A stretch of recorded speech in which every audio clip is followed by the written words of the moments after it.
When Conan the Barbarian hit theaters in 1982, it wasn't just a movie.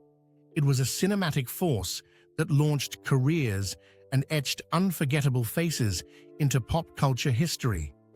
But decades later, what happened to the fierce warriors and mysterious characters who brought that epic world to life?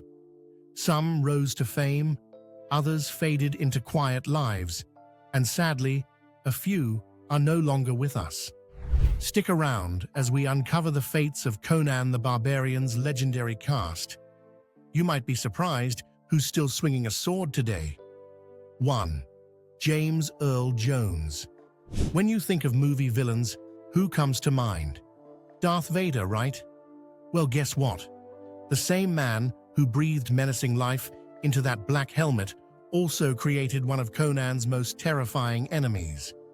James Earl Jones played Thulsa Doom, the sinister snake cult leader who makes your average bad guy look like a playground bully. With his hypnotic voice and chilling presence, Jones crafted a villain so memorable that he nearly overshadowed even Schwarzenegger's muscular hero. Thulsa Doom wasn't just evil, he was cunning, cruel, and absolutely mesmerizing. The character stands alongside Darth Vader as one of Jones's most unforgettable villainous performances. What made Jones's performance so special was his ability to make Thulsa Doom seem almost reasonable. This wasn't a cackling, mustache-twirling villain. This was a charismatic leader who genuinely believed in his twisted philosophy.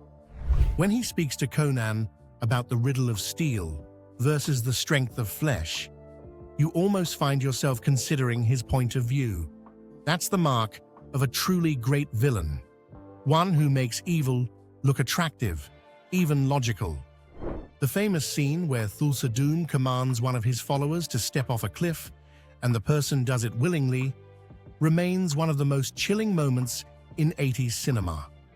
Jones delivered that scene with such calm, hypnotic power that audiences understood exactly why people would follow this man to their deaths. But here's the kicker. This legendary voice almost never happened. Jones struggled with a severe childhood stutter so bad that he barely spoke for years. Can you imagine? The man with possibly the most recognizable voice in Hollywood once couldn't get words out. Talk about an underdog story. His distinctive voice graced beloved films that became part of our childhoods. Remember, "If you build it, he will come," from Field of Dreams? That was Jones, the narrator in The Sandlot. Jones again. He even voiced Mufasa in The Lion King, giving us one of Disney's most powerful father figures. Sadly, the legendary James Earl Jones passed away in 2024 at the age of 93, leaving behind an incredible legacy that transformed voice acting and Hollywood forever. When someone says they want to be remembered by their work, Jones is exactly what they mean. 2. Arnold Schwarzenegger. As Conan, Arnold portrayed a mighty warrior literally born on the battlefield. This was a man of few words whose actions spoke volumes. The role required Schwarzenegger to embody raw power, determination, and the spirit of vengeance. And boy, did he deliver. What's remarkable about Arnold's performance is how much emotion he conveyed with minimal dialogue. In the entire film, Conan probably speaks fewer than 100 lines, yet we understand his pain, his purpose, and his journey completely. Arnold's physicality told the story. The way he moved, the intensity in his eyes, the barely controlled fury that simmered beneath the surface. The training for Conan was intense even by Arnold's standards. He spent months learning sword fighting from Master Kiyoshi Yamazaki. He did nearly all his own stunts, which was remarkable given his physique made him impossible to double.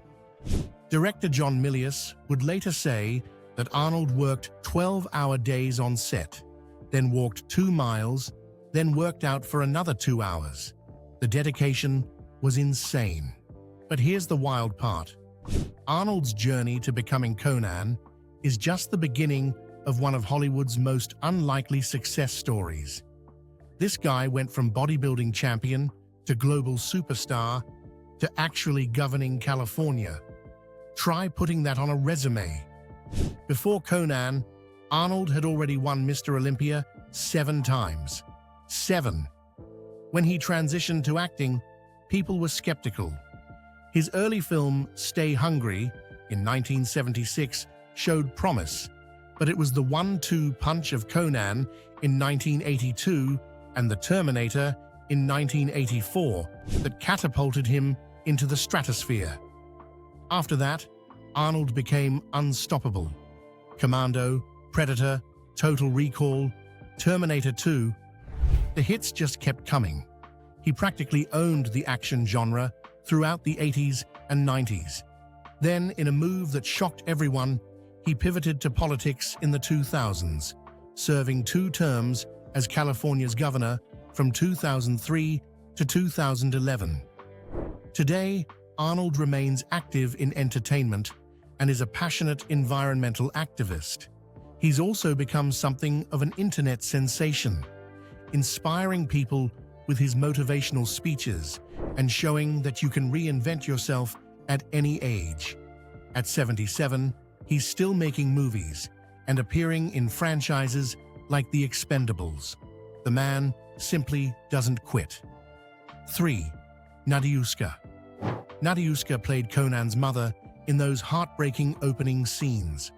While her role was brief, it was powerful and set the emotional tone for Conan's entire revenge quest. Sadly, Nadiuska's story takes a difficult turn. After facing homelessness and being diagnosed with schizophrenia, she now lives in a mental health institution in Ciempozuelos, Madrid, Spain. She retired from cinema in 1997, and her final film, Dracula, Condemnor 2, was actually dedicated to her by the director as a tribute. Her story reminds us that Hollywood success doesn't guarantee a happy ending, and that mental health struggles can affect anyone, regardless of their accomplishments. 4. Max von Sydow. Max von Sydow played King Osric, the desperate ruler who hires Conan to rescue his daughter from Thulsa Doom's clutches. His theatrical scene-stealing performance gave us some of the film's most quotable dialogue. Watching von Sydow choose scenery as a brave but alcoholic king is pure cinema magic. This Swedish legend had one of the most illustrious careers in film history. His breakthrough came in Ingmar Bergman's 1957 masterpiece, The Seventh Seal, where he famously played chess with death itself. That image, a knight playing chess with death, became one of cinema's most iconic scenes. Here's a fun fact. Von Sydow was only 42 when he played the elderly priest in The Exorcist. Yep, makeup and acting magic made him look decades older. That's the mark of a true professional. After Conan, his career continued to soar. He earned his first Academy Award nomination for 1987's Pele the Conqueror. His later work included commercial hits like Minority Report in 2002, where he held his own alongside Tom Cruise. Von Sydow continued acting right up until the end. His final film, Echoes of the Past, was released in 2021, shortly after his death in March 2020 at age 90.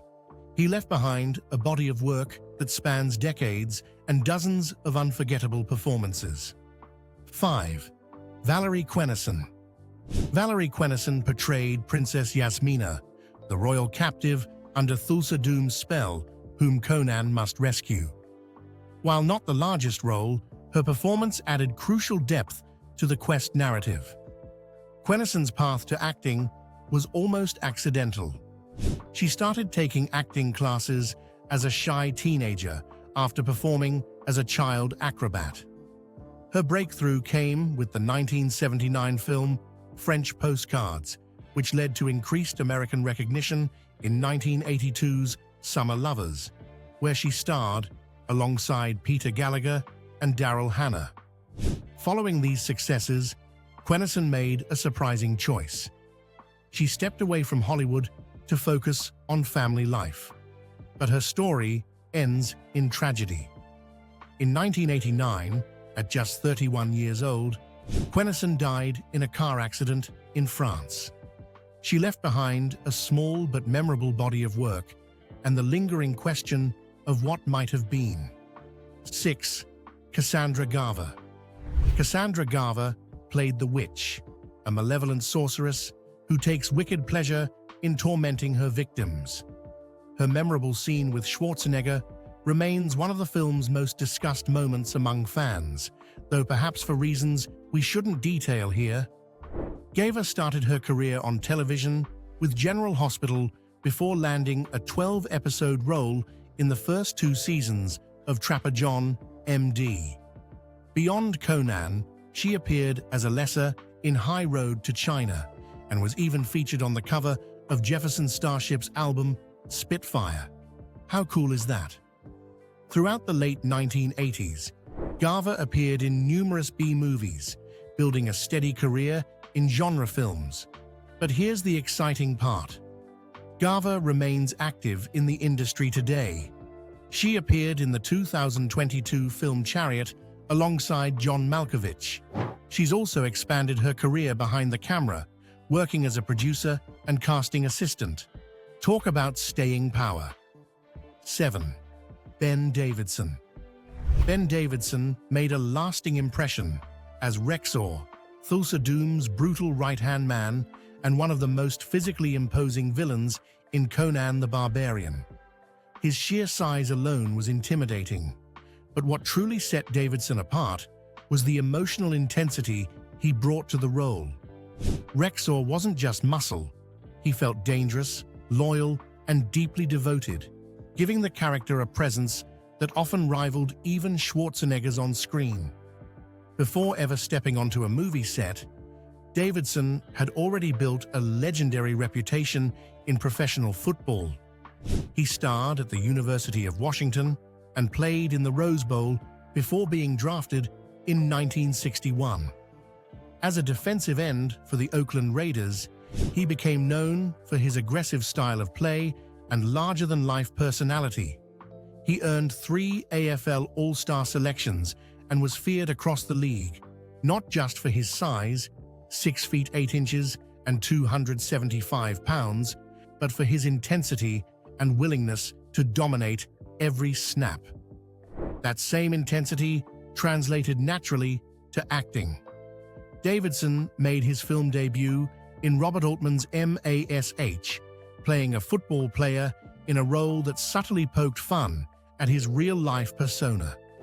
From there, he branched out into a surprising range of projects, appearing in films like Behind the Green Door and later Necessary Roughness. He also worked steadily in television and supporting roles, proving that he wasn't just a novelty casting choice, but a performer who could hold his own beyond sports-related parts. Off-screen, Davidson was known as a complex figure, tough, outspoken, and fiercely independent. Much like the characters he often portrayed, he eventually stepped away from acting and football fame, living a quieter life in his later years. Ben Davidson died in 2012 at the age of 72 after a battle with prostate cancer. His passing marked the loss of a rare figure who successfully crossed from professional sports into cult classic cinema, leaving behind a legacy that continues to resonate with both football fans and Conan devotees alike. 8. Sandal Bergman. As Valeria, Sandal Bergman created one of cinema's first truly badass female warriors. She wasn't just Conan's love interest or sidekick. Valeria was his equal, a fierce fighter whose skill with a sword matched her unwavering loyalty. What made Valeria revolutionary for 1982 was how she was written and portrayed. This wasn't a damsel in distress or a woman who needed rescuing. Valeria saved Conan multiple times. She fought alongside him as a partner, not a subordinate. When she delivers her famous speech about warmth and companionship, "All my life, I've been alone. Many times, I've faced my death with no one to know." It's one of the most emotionally powerful moments in the film. Bergman brought genuine vulnerability to a character who could slice through enemies with deadly precision. The scene where Valeria returns as a spirit to save Conan one final time became iconic. Her love transcended death itself, and Bergman made that feel earned and real rather than cheesy or melodramatic. It's no wonder she won awards for this performance. She created a template for strong female characters that filmmakers still reference today. Bergman's journey to this role is fascinating. Born in Kansas City, Missouri, in 1951, she stood 6 feet tall, though she always insisted she was 5'12" because, as she put it, no girl should have to be 6 feet. That personality right there tells you everything about her charm.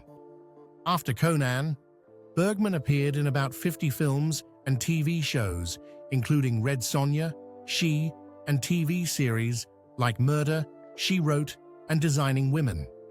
She also became a fitness video instructor during the workout video craze of the 80s, appearing in FIRM exercise videos. Her last project was as a dancer in Guys and Dolls at the Hollywood Bowl in 2009. Today, at 73, Bergman lives a quiet life in Los Angeles, having retired from acting to focus on family. She occasionally appears at sci-fi conventions where fans still celebrate her groundbreaking role as Valeria. 9. Jerry Lopez.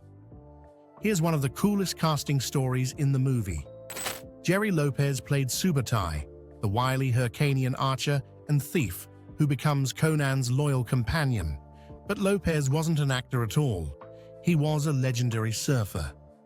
Born in Hawaii in 1948, Lopez became known as Mr. Pipeline for his mastery of the Banzai Pipeline, one of the world's most dangerous surf breaks.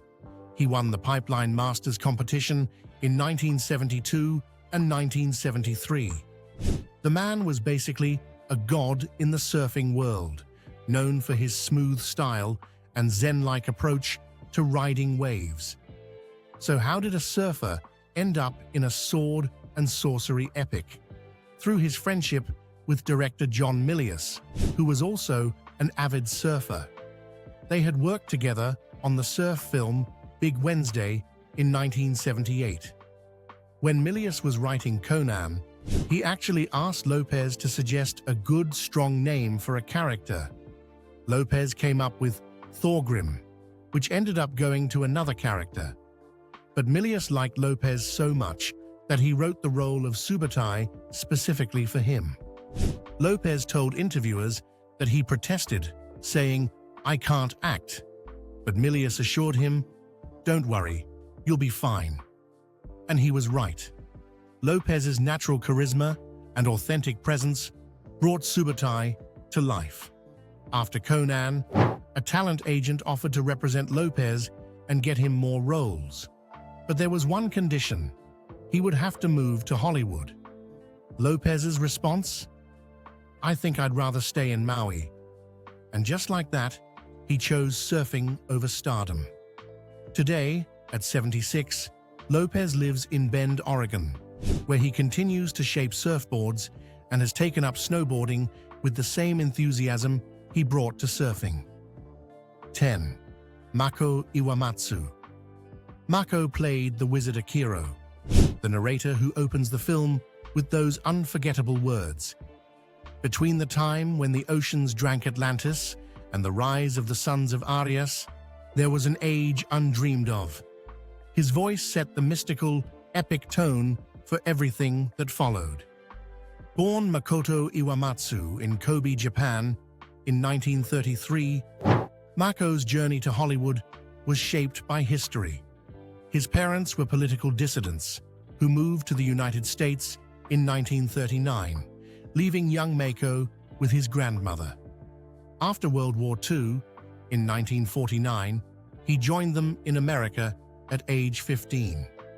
Mako's first film role in Never So Few led to an Academy Award nomination for Best Supporting Actor for his role in The Sand Pebbles. That's right, an Oscar nomination for his first major role. He appeared on Broadway in the leading role in Stephen Sondheim's Pacific Overtures, which earned him a Tony nomination. But Mako was more than just an actor. In 1965, frustrated by the limited roles available to Asian American actors, he co-founded the East-West Players Theatre Company. This organization became one of the earliest and most important Asian American theatre groups, providing opportunities for actors and nurturing playwrights. Mako served as artistic director until 1989. Later in his career, Mako became renowned for voice acting. Younger audiences know him as the voice of Aku in Samurai Jack and Uncle Iroh in the first 2 seasons of Avatar: The Last Airbender.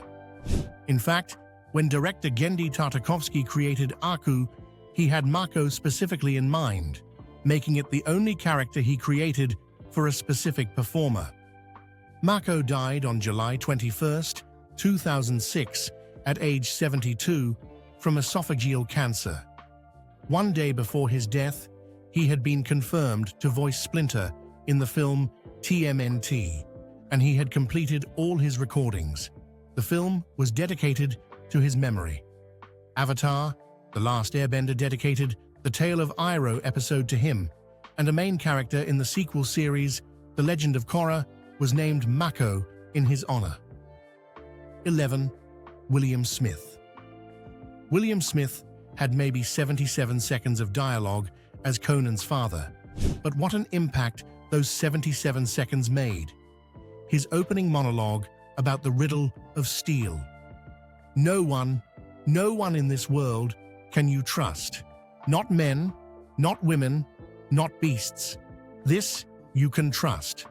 Set up the entire philosophical foundation of the film. Smith actually wrote his own lines for that scene, crafting one of cinema's most memorable father-son moments. And here's a fun behind-the-scenes story. Smith beat Arnold Schwarzenegger in an arm wrestling contest. According to Smith, as Arnold walked out his door after losing, he turned and said in German, "I will be a movie star." And he was right. Born in 1933 on his family's cattle ranch in Columbia, Missouri, Smith grew up surrounded by horses. The family moved to Southern California before he was 10, but that ranch upbringing influenced the types of roles he'd take throughout his 7-decade career. Smith began acting as an 8-year-old extra in The Ghost of Frankenstein.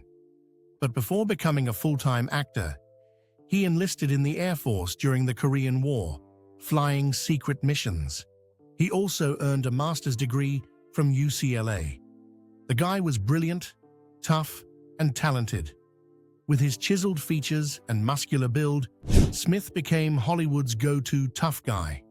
He accumulated nearly 300 credits across film and television. Smith died on July 5, 2021, at the Motion Picture and Television Country House and Hospital in Los Angeles at age 88. He was survived by his wife of 31 years, Joanne Savelli Smith, son William E. Smith III, and daughter Sherry Ann Savelli. His final film appearance was in Steve Carell's 2020 comedy Irresistible. 12. Sven Ola Thorson. Finally, we come to Sven Ola Thorson, who played Thorgrim, the hammer-wielding warrior and one of Thulsa Doom's most fearsome bodyguards. And here's a fun piece of trivia. Thorson has been killed by Arnold Schwarzenegger on screen more times than any other actor in history. Born in Denmark in September 1944, Thorson is an imposing 6'5". During Conan, He weighed a massive 304 pounds of pure muscle. He was a champion bodybuilder, champion powerlifter, and holds a black belt in Shotokan karate. The man is basically a real-life action hero. Thorson's path to Hollywood started with his friendship with Arnold. They met through bodybuilding circles, and when Arnold went to Spain to film Conan, he brought Thorson and other bodybuilder friends along.